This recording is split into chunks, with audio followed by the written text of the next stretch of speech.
ስለኛ የሚማልደው እሱ ራሱ መስዋዕት የሚሆን በግ ነው። እሱ ራሱ የራሱን መስዋዕትነት የሚያቀርብ ሊቀ ካህናት ነው። እሱ ራሱ የራሱን መስዋዕትነት የሚቀበል ንጉሥ ነው።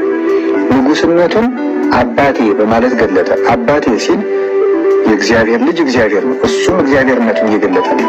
ስለዚህ ራሱን መስዋዕት አድርጎ አቀረበ። ራሱ መስዋዕቱን አቀረበ። በራሱ መስዋዕትነት ከአባቱ ጋር ሆኖ ታረቀ፣ ይቅር አለ። ይቺ በዕለተ ዓርብ ያቀረባት ይቅር በላቸው የምትል ቃል ለአዳምና ለልጆቹ በሙሉ የቀረበች የማስታረቅ ቃል ናት። የይቅርታ ቃል ናት። የቤዛነት ቃል ናት።